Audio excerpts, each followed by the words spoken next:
Thank you. Please sit down. You guys should sit down. Okay. Look at this. There's, I wonder, just out of curiosity, are you guys going to be snapping photos at that rate for the entire time? Is just one?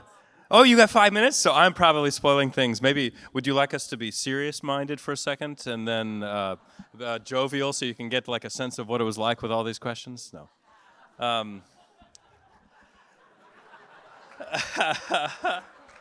Meanwhile, the minutes are ticking by. I know. You guys can't see this. We have a limited time. We have 55 minutes and 58 Why don't we begin seconds. and Sure. let them snap away? So why don't we begin, but why don't we begin at the beginning, if you don't mind? Okay, got it? I emerged from the womb. That was the beginning. Let's flash forward a couple years, maybe a couple years from there. I'm curious. I know that you were part of a Montreal children's theater group when you were Good Lord, man, yeah. You've been doing your homework. I did a little bit of homework. But I'm curious about like what in the early. Do you remember the first draw to being creative, to being a storyteller that you had as a child in those years, or did your mom make you go to the Montreal Children's Theater? I went to a summer camp from time to time. I was a city boy in Montreal, and there was a camp at a farmer's place. So at the farm there was like a summer camp, and those farms were like in the country, the Laurentian Mountains and all. They were habitant camps. The French Canadians were ils parlaient comme ça là, and when they spoke English, the French accent was very. I speak English, you know. And it was very like, and when they had to slaughter a pig, the pig would be picked up by its hind legs, and they'd cut the throat, and they'd catch the blood, and would make blood pudding from the blood. I mean, it's all stuff that we don't hear about now, but farms do that, and those farms back then were very. They sustained themselves in life. So this camp in that milieu was kind of basic, and so they had me boxing. I was 6 or 7 years old, but then we put on a play, and the play was very meaningful in some ways, and I made the audience cry because some of the words they gave me to speak, and I thought, my God, look at that, they're crying. And then my father was there, because it was like a Sunday when they picked the kids up from camp. My father held me up. My boy Bill. I thought, wait a minute. I make the audience cry. My father's giving me love. I like this. I think I'll do it again. And that was beginning of a career. So the way you spoke about your father there, saying, "Oh, this is my father giving me love," was your father more distanced, and as you continued this, you're listening to the words and even and how you say them. That's yes. It's really a good interviewer. So yeah, well, tell me about your dad, your relationship with your father, and did he like acting? I can pick you up, and you can. No, my father. You know, Shatner is a German name, and. I don't know about now, but, you know, Europeans, my father came over to this country when he was to Canada when he was 12, 13, struggled, brought all his sisters and brothers from Germany over here, over to Montreal. And so he worked very hard. He was very serious and expressed love not by saying, I love you, but by working hard and providing for you, showing that he loved you. So he loved me, but it wasn't a lot of emotional. So when he picked me up and said, my boy Bill, I said, that'll make a great song. So You studied economics in school, and University, I didn't know what to do. yeah. I mean, I wanted to be an actor, but I didn't dare. It was a career that what's the phrase? I dare not speak. Until later in university. So what am I going to study? My father said, "Why don't you study economics?" And, okay, I'll study economics. But I never went to economic class. Well, I was the worst student that ever went to McGill University. No, it sounds casual. I was the worst student that ever went to McGill University. I mean, I got like just above failing marks, so I was able to stagger through to the next year, and I graduated. But I graduated, instead of graduating in June, I graduated in September because I had to make up some economic class or something. No, I was terrible. But what I did do at McGill was the college musicals, wrote, directed, acted in them, the college radio, college theater, and I was performing on stage all the time, one way or another, and very rarely went to class. Mostly I stole notes from my fellow students. And, what was that class about? And I'd read that and stagger through some test of some kind. And did you gravitate? You said you did your writing, directing, acting all throughout that period. Did you start to gravitate towards acting, or did you find that was maybe the easier path to get a foothold coming out of college? No, I was always an actor, and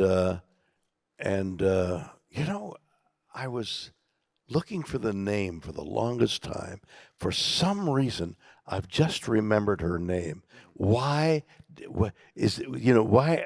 speaking to you, do I remember Ruth Springford? Did you wear a lot of blue, maybe? Is it blue? Is it blue? Yeah, maybe it's like some rod or cone in my eye. Has reminded me. Ruth Springford. So she directed a number of plays, amateur plays that I was in. And then the fateful thing was, upon graduation at McGill, she was running a summer theater. Montreal is built around a extinct volcano. So in the center, in the caldera, is a park. And part of that park, Ruth Springford did a summer theater. And I said to her, "Can I be in your summer theater?" She said, "No, we got the company all but we do have an opening for a assistant manager of the theater." I said, "Well, I got this degree." So she said, "Oh, great." And then I proceeded to be the worst manager that ever was in a theater. No, I really, as bad a student as I was a worse manager. But she said, "Well, I guess you could be in the acting company." And the same thing happened after the summer theater was over. There was, in Ottawa, the capital of Canada, a professional theater. And I think maybe the only one in Canada at that time, the Canadian Repertory Theater, the CRT. And so she was instrumental in that. And I said, "Can I go there?" And she said, "Well, all right, you can be the assistant manager there." I don't know why. And I lost tickets, lost money. And she made me a member of the acting company. I was there for 3 years. And maybe a little bit further than that, you were an understudy for a very famous actor, Christopher Plummer, in 1957.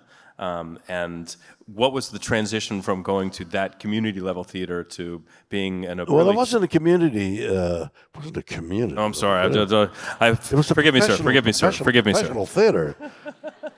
Not a very good one, but it was a professional theater.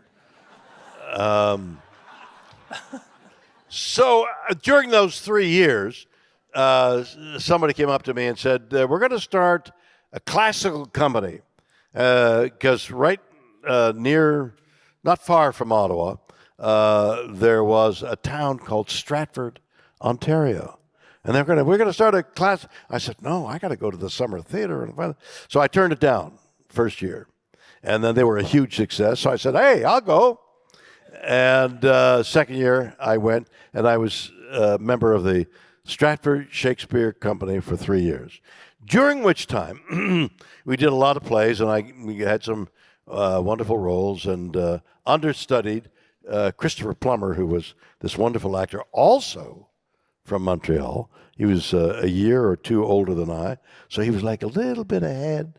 He had gone to the CRT, so I followed him along, and there I was at Stratford, and he was playing Henry V, which is one of the larger roles in the English language. You nodded your head there like you knew. Oh no, I've read that. I've read it. Yeah, you did. You did. But I didn't see the Christopher Plummer performance. No, So but you knew that it was one of the large. King Henry was one of the larger roles. I don't like the turn you're taking here. This seems very accusatory to me. Just a gentle nod. I think you should keep your eye on the prize out there. I'm just trying to get you involved in this monologue that I'm doing.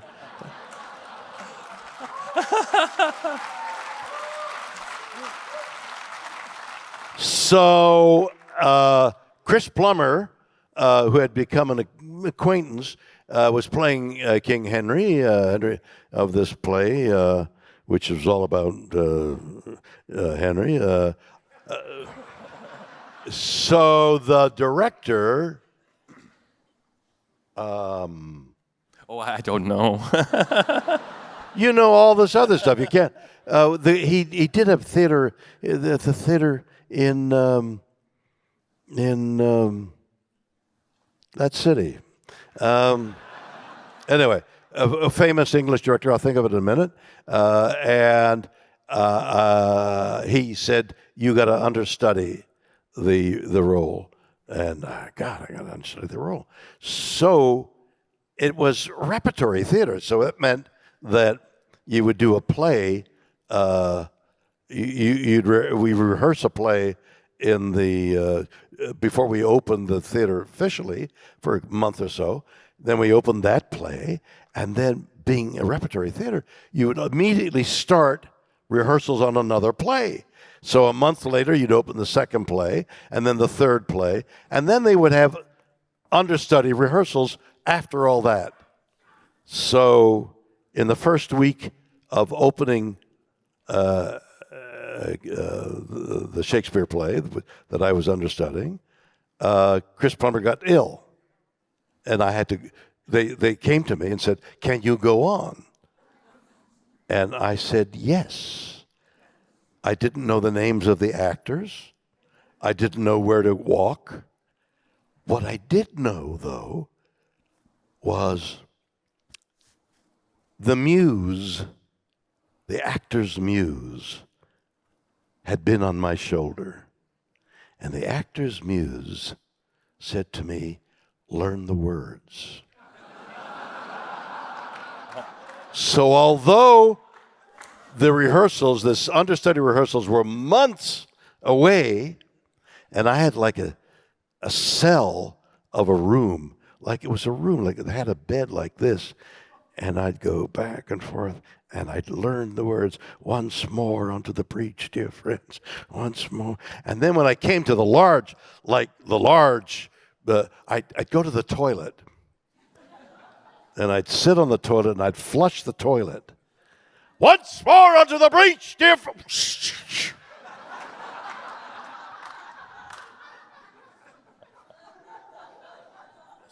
And so I went on. I didn't know where to go. Chris later said, I knew he was going to be successful because everywhere I stood, he sat, and everywhere I sat, he stood. He didn't know or didn't realize I didn't know where I was going. So if I got tired, I sat down, you know. And then when I thought I should get up, I'd get up. And then the actor's muse.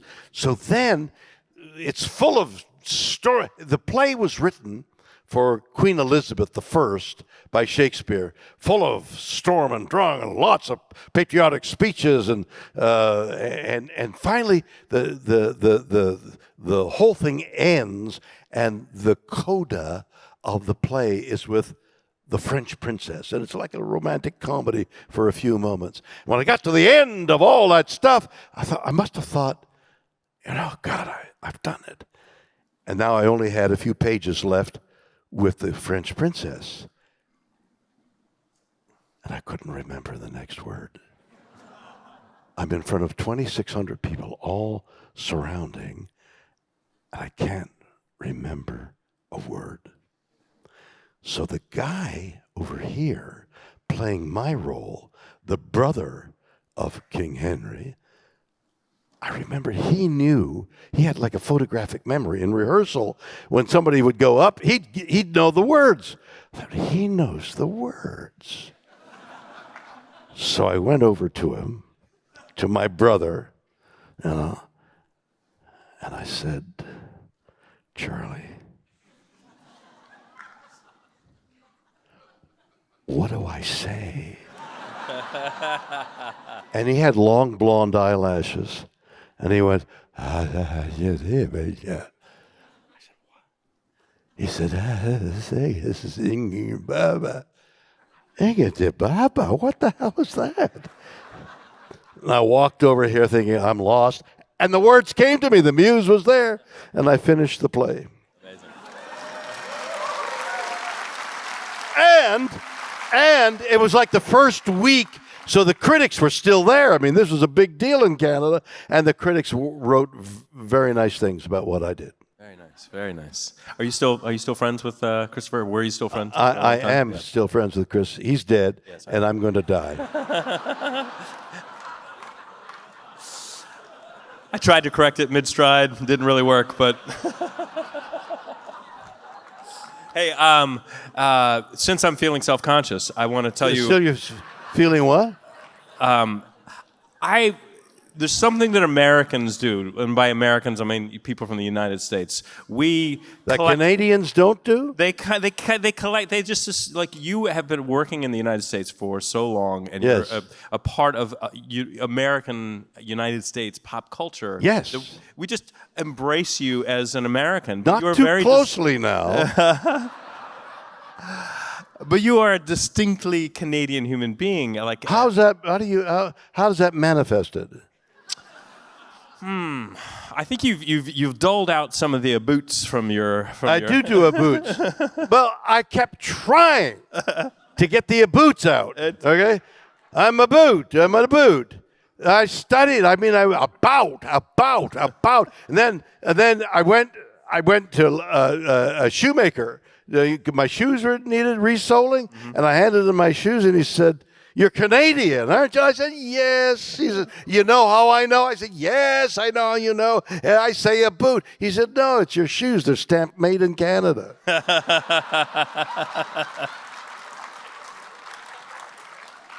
I got all this old material just trotting it out.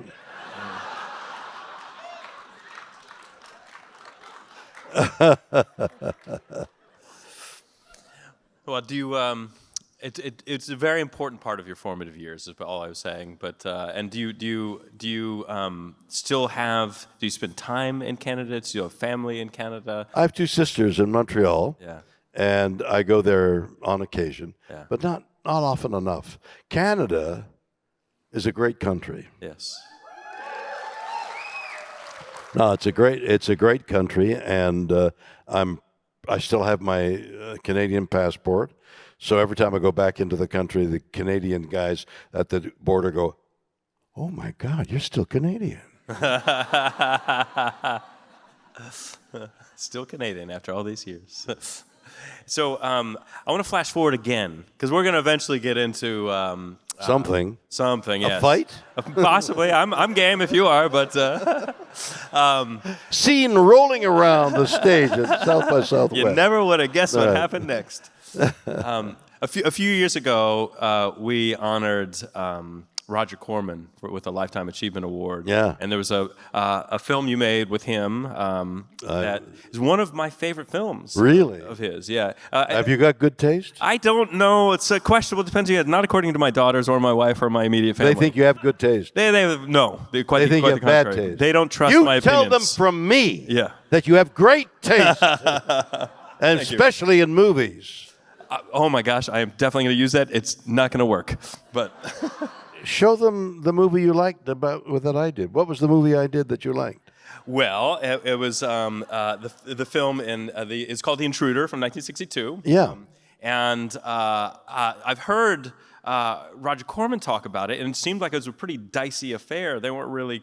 It was filmed with a lot of locals from a southern town. About Carroll. you were a bit of a Carroll, jerk Illinois, in the movie. was shot a lot. And it's a wonderful portrait of the evils of racism and somebody who was fighting segregation in schools at a time shot in a town where the school was just segregated 6 months prior. Yeah, that's true. Desegregated. So it was what? Yeah. What did you say? I corrected my crappy language, so I said segregated instead of desegregated, but whatever. We understood what you meant. I think so. I didn't need to come back in. No, right? you didn't need to correct because everybody's dazzled by the suit. Thank you. So we did shoot that film. If I remember correctly, Cairo, Illinois. We were pursued or threatened by 3 groups of gangs. One was an all-black gang from the local jail. One was an all-white gang from the local jail, and one was a mixed gang from the local jail. Everybody was after us to kill us. We were boarded in a motel, and I had an escape route. I was going to dive out the bathroom window. It's funny, but it was real. Dive out, and there was a cornfield there, and run into the cornfield and lie down with all that corn. And I would throw the ears of the corn at the bad guys. Our lives were threatened making that movie. No question. So, Corman, as a fascinating creative figure, he was great talent scout, obviously. Yeah. Were there things that you were extraordinarily confident in that performance, and it's a confidence I think that continues on through several of your. The only thing I'm unsure of is talking to you. Well, I'm curious if what you picked up from Corman for at that time in your life, because you're still I picked fairly up young the occasional film. I got his coffee. Yeah. I picked up a cold. He gave me a cold. I picked up various things. Chewing gum. No, he was not in my opinion, my experience with him, he wasn't an insightful director. He didn't say, why don't you try with maybe this or maybe that? Especially that film in which we were guerrilla shooting all the time, which means we'd be in a part of town and the camera guys would be there, and I'd walk in and do something, and we didn't get permits and stuff like that. But something happened on, the muse, again, was on me. There came a point in the film when it was the denouement of the film, in which the character I was playing stands in front of the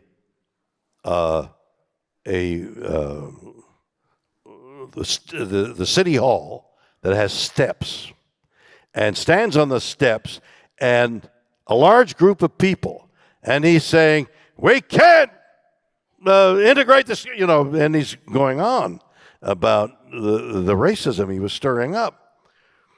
And the day before, I had been yelling a lot, again on camera. I lost my voice. And that was Thursday. Friday night was the big night. So the doctor that they got said, do not speak, do not whisper, do not do anything until the last moment. Your voice might come back if you completely rest it. And don't whisper, because that's worse, okay? So I didn't speak, I didn't do anything. And Roger decided that what we should do is, since I'm sure you all know, you shoot this way and you shoot this way. So the first series of shots, the first part of the day, evening, would be shooting over my shoulder onto the audience. And to rest my voice, I didn't say anything.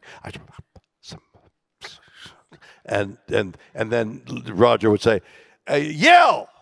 So the people from the town, because we had broadcast on radio, if you want to be on a film, come to the steps of the and so the people scream, and it took from 8 o'clock in the evening till about midnight, and they got bored, and finally we were left with 3 people, and then they left when they reversed. So now they reverse on me, and there's nobody there, and I'm screaming and yelling, race, riot, kill, shoot, and then it was over. And the next day, Roger and I are walking along the main street, and we walk by the local newspaper publishing thing, and the editor runs out. He said, "Oh, my God, you guys were so smart." What? He said, "Well, the way you handled the shooting." I said, "Well, what do you mean?" He said, "Don't you realize that the hundreds of people that were there, did you see that tree that was arcing over?" I said, "Yeah, 20 years ago, they had lynched somebody there, and I'm sure," said the editor, "that many of the people that were in the audience were at that lynching. And you probably avoided being hurt or killed, but not because they didn't know what you were saying." The muse was on my shoulder. That's a very happy accident. I'm here to tell you about it. Yeah. So I'm going to ask one more question of this era, and then we're gonna flash forward to a little bit further along in your career. Okay. Is that all right? I think it's okay. So we know that you had a significant role in a science fiction franchise from the years 1966 to 1969. So there's a process where you're a very solid, very continually working actor. It's a big gig to be leading the helm on that show. Do you know why they chose you? Was there a particular performance? Was it an audition? How did you get the role for that show? Talent.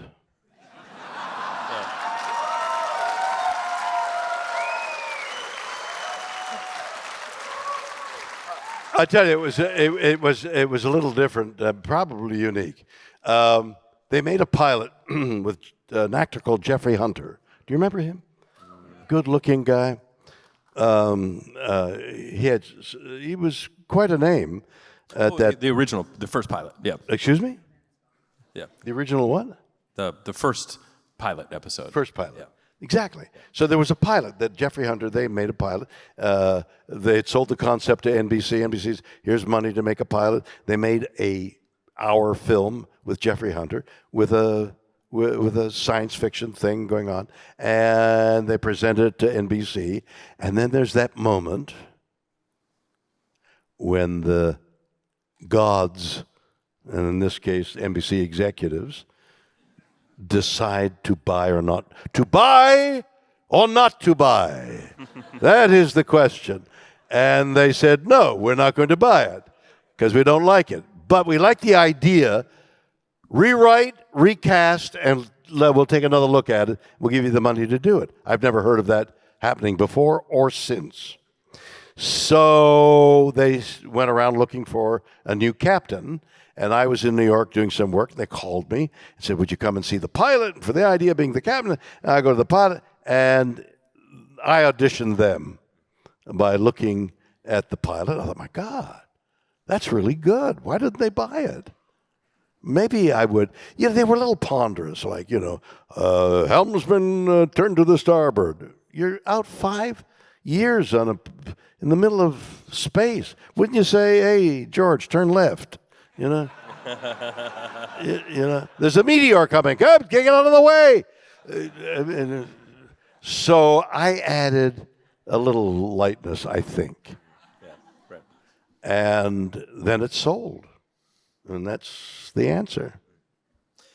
And the show, yes, thank God, right? Thank God. These little moments in time. Thank God. Yeah, I think so. Okay. Or whatever that entity is, abstract. Right. We'll thank God. Yeah.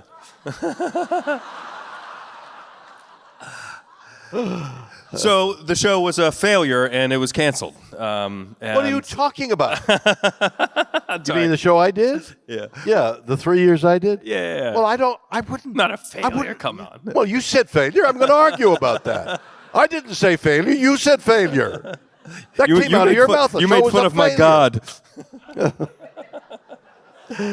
You know, it was not quite a failure, but a fair. It was a fair. It was a half not going. It was a good show. I mean, obviously, it was a good show. It had some wonderful stories to it, great ideas given to us in many cases by great science fiction writers. Isaac Asimov would say, "Well, why did you do this and that?" And then we'd give it to the television writers of Star Trek, and they would use the ideas that Isaac or somebody else gave them. And some of the ideas for the shows were marvelous.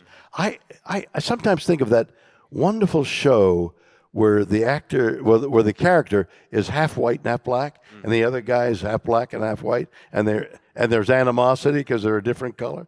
I mean, the stupidity of that. So the stupidity of racism is not said, look how stupid it is. It's just there.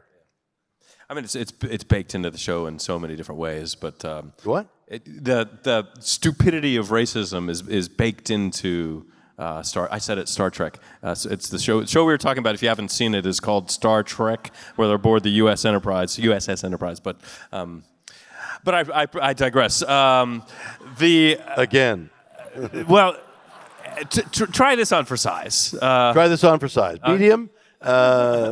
Choose 9.5, and I don't even want to tell you my size shirt.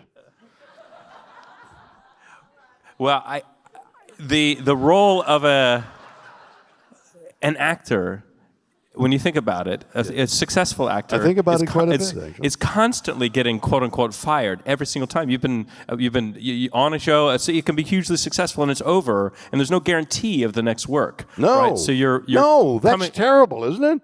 You lose the one acting job is over, and there's no guarantee there's another job. I don't get that. Yeah. So coming off of Star Trek, like what did you do to reinvent yourself, to differentiate yourself? I hate that phrase. Oh my gosh! I'm no, sorry. Reinvent. It's the same guy, just he's not working. Okay.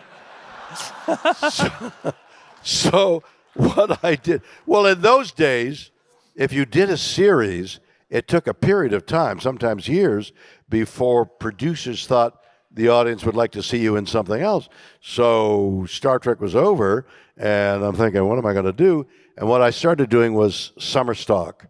And I would pick one of those Broadway plays that had one set and toured for all summer, 13 weeks or so, and was able to make a partial living until I started doing other things. And during that period, you can shut this one down but it's such a fascinating thing for me. I read about. When should I shut it down? Anytime before you want. Or after you've made the. Okay. Yeah. Stop. Oh, shit. Boy, you guys don't know what you're missing. It was going to hunt barnstormer. Go ahead. I think you're going to mess with me again, but I'm going to go ahead and try it. I'm not going to mess with you again. Maybe if I speak really quickly, I can get most of it out. Don't speak quickly. We won't understand you. Okay. Stand-up comedy as Captain Kirk. So I've only heard about little snippets of it. Oh, lordy lord. The idea that you would do stand-up comedy, but Kirk didn't really understand what comedy was, and so that was the comedy, which is, frankly, my favorite style of comedy. Well, no, I thought it was very, very funny that I was asked to do. I've done stand-up comedy, and I think stand-up comedy is like the essence of art. I mean, there's nothing more pure, more innovative, requires more genius than somebody standing in front of a large audience and trying to be funny. So I thought it would be really funny because I was asked to do something at one of those comic theaters, you know. So I thought, Captain Kirk wants to be a stand-up comic, but he doesn't know how to do it. So he does lines like Rodney Dangerfield, "Take my wife, please," you know. So that's the kind of comedy Captain Kirk would do. I was on my way to the forum, you know. So I stood in front, I came out, you know, so I'm Captain Kirk, and "Take my wife, please." And everything went that way. Nothing. Nothing. It was like that silence. It was perfect. Thank you very much for being silent. It was like that silence. You know, "Take my wife, please." Holy shit, this isn't going well at all. And so it was probably the worst thing that ever happened to me. And what was even worse was there was the guy who ran the comedy, it's a famous comedy theater in Los Angeles. When I came off the stage, I kind of slunk off, you know, and there he was there, and he looked at me, and that was it. It was awful. Good for you.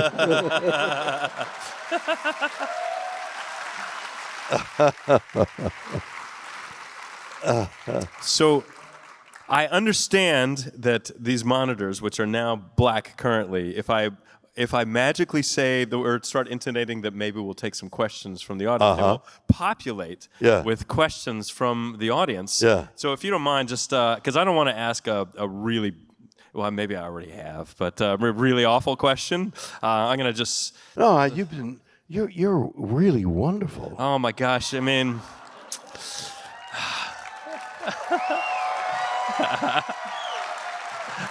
Before we leave, I got to build you up. I got to restore your ego, man. Just for one last. That was a good kick, by the way. Thank you very much. You studied? Just bear that in mind. Yeah. Just don't go too far. Really, but I won't bend down in front of you. That's for sure. All right. Well, here is a question from Lenore Brady. You have had so many amazing and this is not an impersonation of Lenore Brady, I don't know. You've had so many amazing and unforgettable roles, but is there one role that you maybe wish you could, forget? No, I thought it said get. So either forget or get. I think I just told you about the one, Captain Kirk is a stand-up comic. I wish I could forget that. But that look was perfect, man. It was just, and I can use all the help I can get. Can I tell you I have 11-year-old girls. Can I tell you their favorite role of yours? What their favorite role is? Yeah. Is that of interest to us? Maybe. I'll say yes. It is Grandpere, who is the grandfather of Applejack on My Little Pony: Friendship is Magic, which is, if you haven't seen the modern adaptation, not the old one, but the modern one, it's very good, very choice. It's good for families. Go ahead. That's it. Well, Grandpere. Did I play Grandpere? You did. Yeah, I have no recollection of playing Grandpere at all. Did you see me play Grandpere? I mean, I heard you. It's an animated short. How do you know it was me then? It was either a really good impersonator and they lied in the credits, or it was you. I think you did this. Okay. It was probably an afternoon. Or less. Right. I have no recollection of it, but I'm glad you liked it. Well, to answer your question, it was, no, I shouldn't have brought it up. Let's go to the next one. But you did bring it up.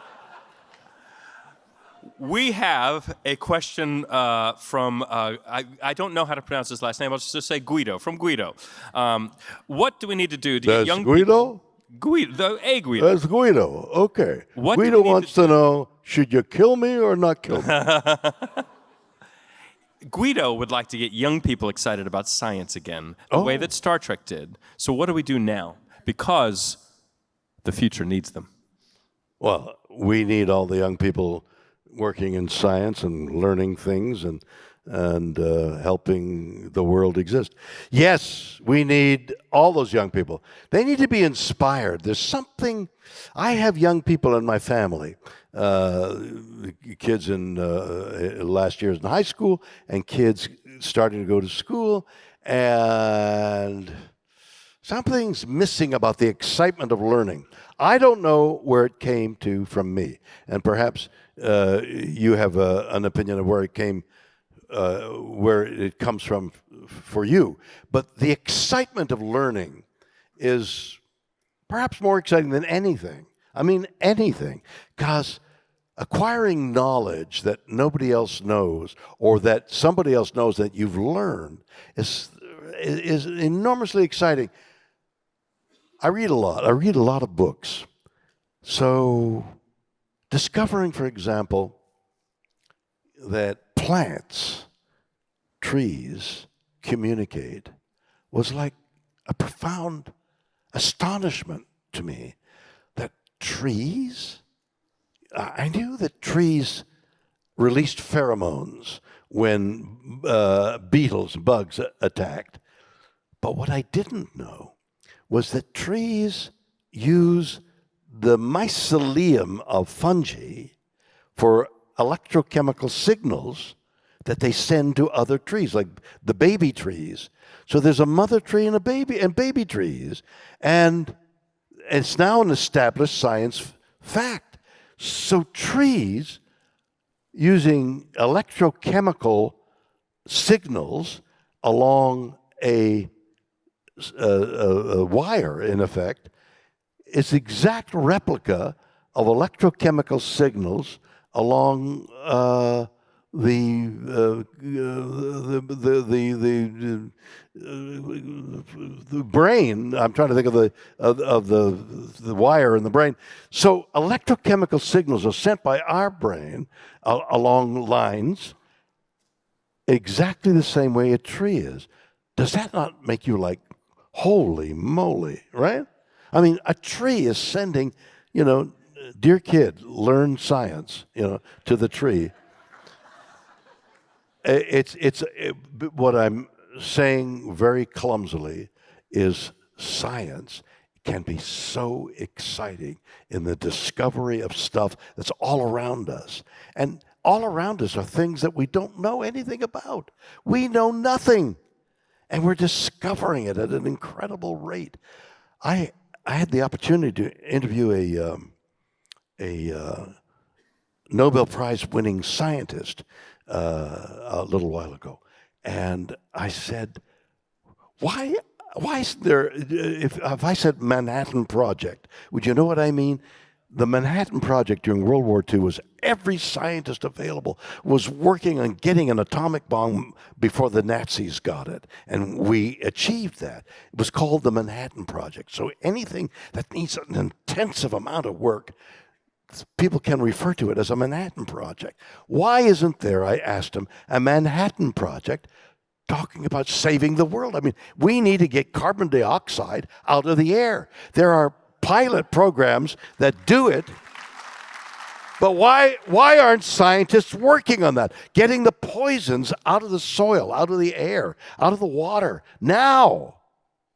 And maybe by discovering plants and bacteria that do it, and they do, it could be done efficiently and not harmfully. It's all lying in front of us. The science is so exciting that I can't understand why some kids are wondering, I don't know what to do. Go be a scientist. Save the world.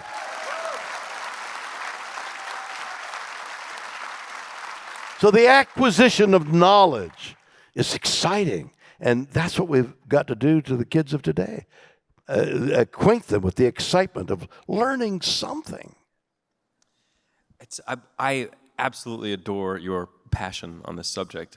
It makes me think about one of the hurdles is the fact that we don't really respect the teaching profession and we pay That's peanuts. huge. Right? And so and that's a tangible thing that could be done to spur on enthusiasm. Like, I had teachers when I was growing up that got me excited about science. I studied engineering, but it's not about me.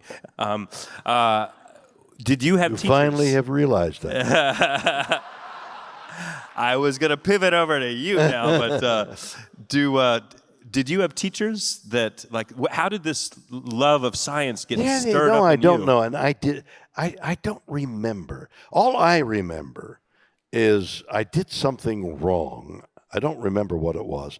2 or 3 students of that class did something wrong, and in those days, you remember I was in Quebec, very strict Catholic upbringing for most people, and so you've heard stories of the nuns hitting you over the knuckles with a. Well, I wasn't in a Catholic school, but the punishment was was right there. What you had to do was hold your hand out, and the male teacher would use a foot and a half long rubber strap and strap your hands. So you get a dozen straps, and the hand would swell up. It'd be red. And he did that to a couple of guys, me, and we left school. We left the building, 3, 4 o'clock in the afternoon, and we said, let's burn his car. We never did. We couldn't find a car, but we were so angry. We were so angry at being punished like that. That was a bad teacher. Yep. What you needed was a teacher to incite anything. Language. Look at this gentleman here. Look at the way he's talking with his hands. My granddaughter is learning sign language at a school, and she's loving it. But it's another language. It's a language. Learning language, learning to communicate is exciting. Look at him. He's excited. It's...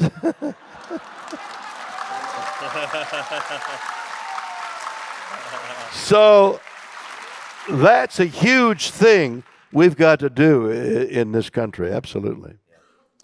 Okay, so I have one question. I did warn you that I might wedge this in, and there wasn't really a way. Although earlier tonight, I did hear not 1 but 2 cell phones go off in the auditorium here. Yeah, while we were trying to have a very serious-minded conversation, I was distracted twice by 2 people. Right, but what was happening was they were getting a call back saying, is Shatner really there? I just want to pose like a hypothetical question. Let's say you're maybe like watching a movie, for example, and then somebody around you is talking or texting. What is your reaction to that, and what would you do in that instance? What would I do to make it quiet? Mm-hmm. Shut the fuck up! What's wrong with that? No, it's I understand the word fuck is liable to be ugly to you, but it's such a juicy word. If it's not overused, shut the fuck up will stop somebody from talking, right? Watch this. Shut the fuck up!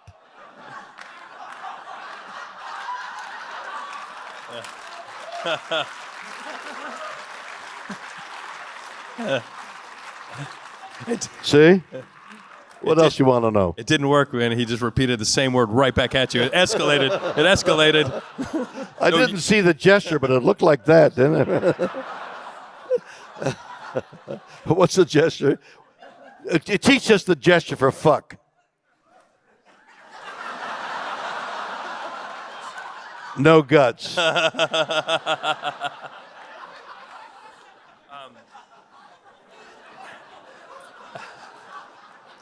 He's whispering something, right?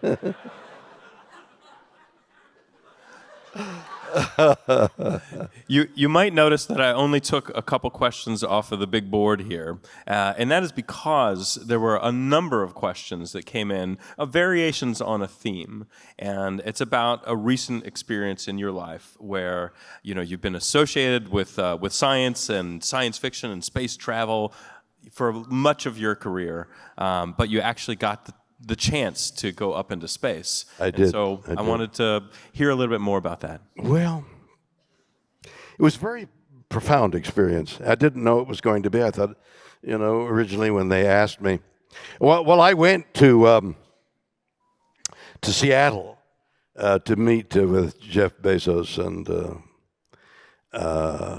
to suggest that I should go up in his Blue Origin, be the first one up. And they, no, we'll consider it. It was like trying to sell a show. Yeah, okay, well, we'll get back to you, and they never get back. So COVID hit, and when they got back to us, they had decided that Jeff Bezos, the owner, the big man at Blue Origin, was going to go up first with his brother and a lady astronaut who hadn't gone up, and a young man. I don't know how they reached that thing, but they didn't want me.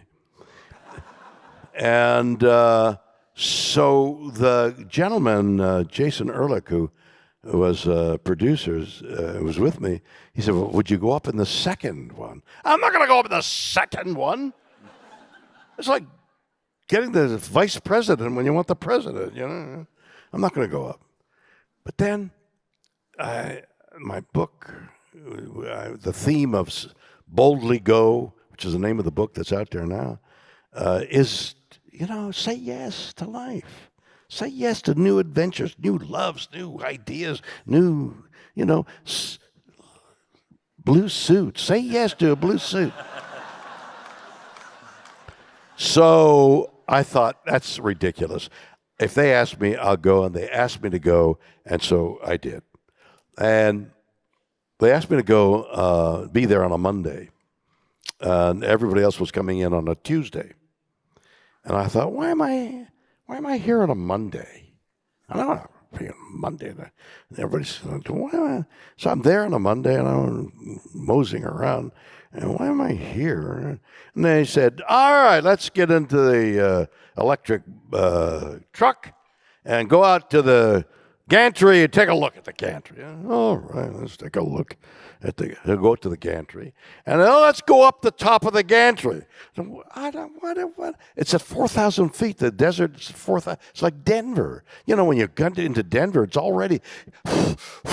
So, 4,000 feet, it's almost 5,000 feet. I don't want to go up. All right, so we go up, and I go up 3 flights. And then I look, hello, let's wait a moment. I will look at the scenery. And I wait a moment, and I go up another 3 flights. And, where are you going? You need not kneel in front of me. Arise. And walk out. So I finally get to the 11th floor of that gantry, and I'm looking, and I get to the top, and there's this building the size of this stage, and the door is open. The door is 12 inches thick, and I realize it's a cement 12-inch thing. What's that doing there? And they said, well, and I saw cylinders of air and wires that I'm sure led down. I said, well, what is all that? They said, well, it's in case something goes wrong. What could go wrong? Well, no, it's okay. And then we went back to the headquarters. And I realized why I was there a day early. They wanted to see if the old guy could get up to the top of the thing. And I did. I got up there. So now we rehearse, practice getting in and out of the prone seat. The seat is like this, okay? Because we're going to have 4 Gs, 4 gravitational forces on us going up, and I think about 7 coming down. I mean, you could hurt yourself on 7 Gs. So we practice and practice and practice 5 in weightlessness. You're going to be weightless. You got to get in, left, right, or left first, and then right, and then the waist, and then there was the crotch strap. Now, I've driven a lot of fast cars. I know about a 7-point harness. And you get right into it. But if you're like this, and you're trying to find the hole, you can't. Okay? So it's impossibility. Now, there's a lady here, Audrey, who tried to instruct me on how to get the crotch strap in. I never could do it. I didn't do it on launch, okay? She did. They all did. Everybody did. Chris and... So, we're now ready to go up. And this is the countdown. T-minus 30. We're done. All right, we're going to withdraw the gantry. Anybody who wants to get off should get off now. God's truth. I'm thinking, okay, I'm going. And then I think, I'm Captain Kirk, I can't. So I stay. And now I look down and I see some effluence coming out of the rock. I said, what's that? They said, it's hydrogen. Hydrogen. Hindenburg. Do you remember the footage of the Hindenburg? The lighter-than-air airship, 300 foot long, sails into New Jersey. They tie it off. We now know that electricity, the static electricity goes up the thing, and it went along the aluminized body of the Hindenburg and sparked on some hydrogen that was leaking over there. The thing explodes, and there's footage that most people have seen, little people running from this giant thing, and the announcer who's there saying, well, there's a spaceship coming in, or what, goes, oh my God, the humanity of it, and he's crying and I'm thinking, that's hydrogen. They've got hydrogen in this thing. We take off. And we go up. And we're in weightlessness. Now, should I get off? Well, I don't know. Maybe. I'm going to spend another 5 minutes here, guys. Okay. So there's cameras in the spaceship pointing this way, and astronauts are over there. I had seen footage of Jeff Bezos in weightlessness. He's on his belly, his feet akimbo, okay? And the kid is throwing candies at his asshole.